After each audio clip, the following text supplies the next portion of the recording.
الله الرحمن الرحيم، والصلاة والسلام على رسول الله صلى الله عليه وسلم، النبي الأمين.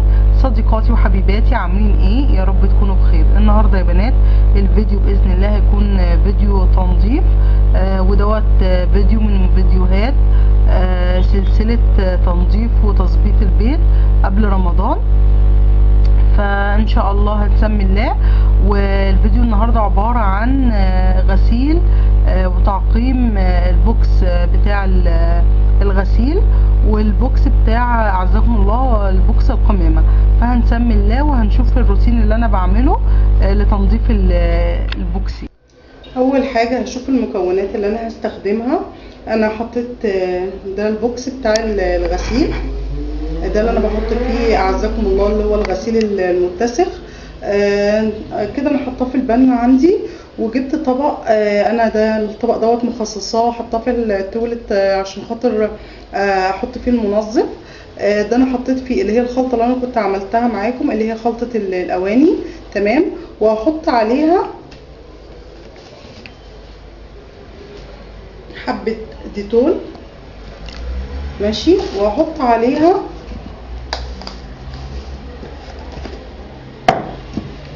شوية كلور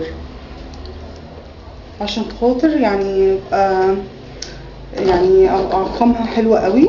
وهجيب سلك مواعين خلاص، والفرشة فرشة سنان قديمة عندك عشان خاطر لو في اي مكان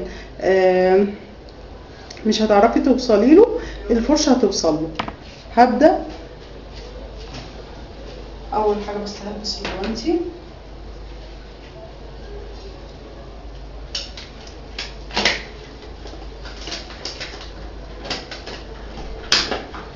البوكس بتاع الغسيل دوت المفروض ان احنا بنعقمه او بنغسله كل فتره، مش باستمرار، لان هو يعني ما فيهوش اي حاجه.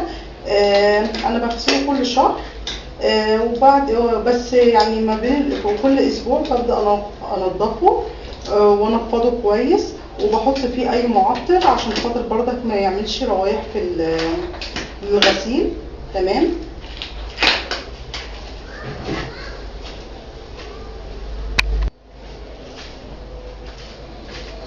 كده هبدأ اخد بس من الطبق كده،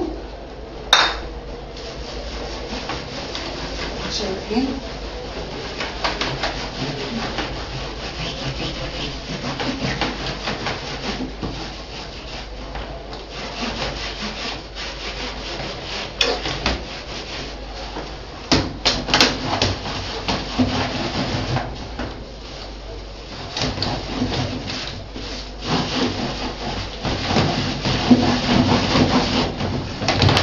طبعا حتى القاعده اللي تحت انت تغسليها كويس عشان خاطر طبعا هي بتبقى محطوطه في الارض في اي اوضه عندك. انا بالنسبه لي ببقى حاطاها عندي في اوضه النوم، وعشان كده اخترت اللون دوت عشان يبقى مناسب ليها. بصراحه جميل جدا، بيساعد كميه ملابس كتير، وشكله بيبقى شكله جميل يعني عملي من ناحيتين. اولا عملي، ثانيا شكلا جميل جدا.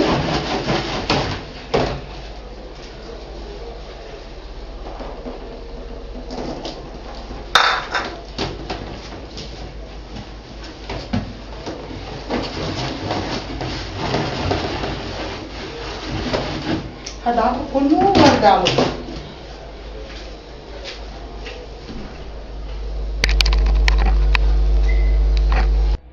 كده خلاص يا بنات، انا دعكت الباسكت كويس قوي، تمام. هبدا بقى ايه،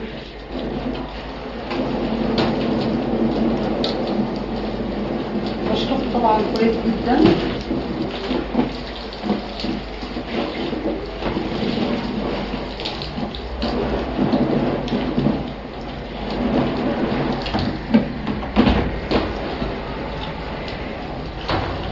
بصراحة وجود البرد بيريحني.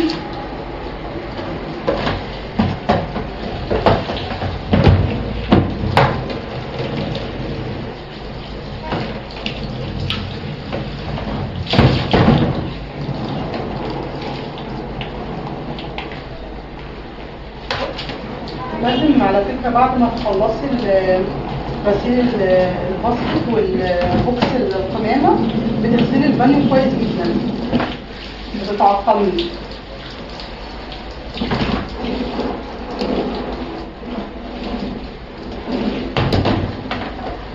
هو بياخد ميه كتير شويه.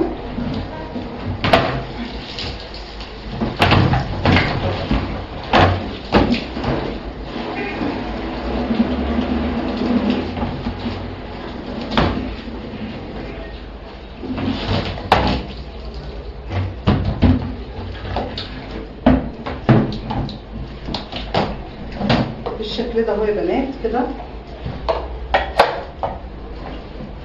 كده اهو، ده كده بالمنظر دوت. خلاص خلص البوكس الاولاني.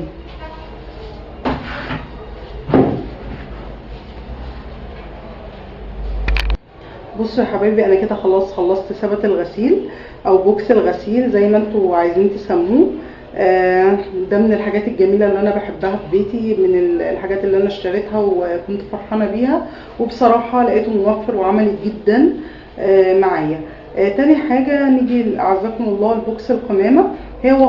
هو نفس المكونات اللي انا استخدمتها، بس بصوا انا هحط على نفس الطبق، هحط حبه ديتول اكتر وحبه كلور، عارفين طبعا يعني لازم يكون في تعقيم، وشويه فينيك. انا بحب بصراحه البوكس بتاع القمامه، يعني الفينيك بصراحه من زمان، من ايام ما كنت في ابتدائي كان عندنا الحكيمه في المدرسه كانت على طول تحب تمسح المدرسه كلها، تخلي الداده تمسحها بفينيك. فبصراحه من الحاجات المحببه ليا، بحس ان فيها تعقيم كتير اكتر يعني.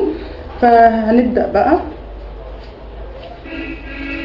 اول حاجه هغسل انا عندي البوكس عباره عن حتتين، الحته الداخليه والحته الخارجيه دي، وده انا حاطاه في المطبخ، وفي بوكس اكبر حاطاه قدام باب الشقه. فهبدا الاول بالجزء ده، هغسله كويس بس كده،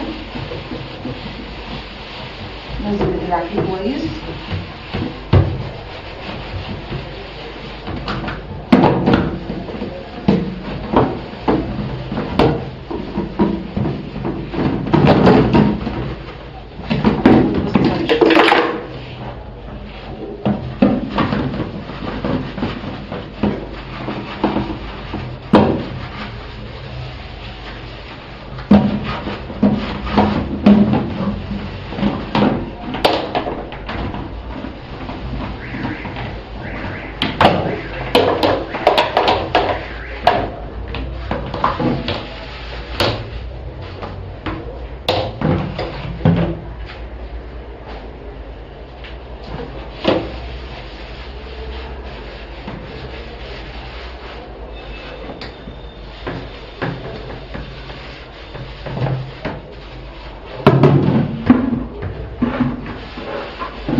ده اللي هو اللي بيبقى فيه القمامة، بدعكه اكتر.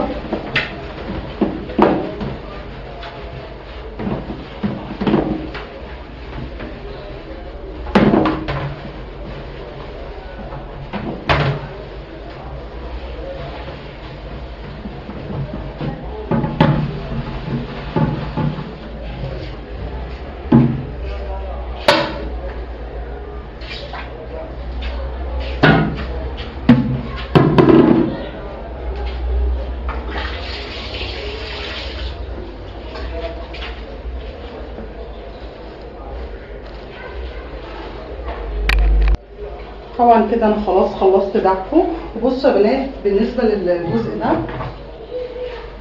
انت بتدعكيه كده، لو في حتت يعني داخله جوه، لو في اجزاء السلك مثلا ما ظبطهاش كويس بالفرشه، بتعمليها الاجزاء ديت بردك تمام. والفرشه دي بعد ما بتخلصي بيها بتعقميها كويس، وبشيلها في الطبق في مكانها في التولد. ماشي كده خلاص.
كده خلاص يا حبايبي، انا خلصت شطفت خلاص بوكس القمامة.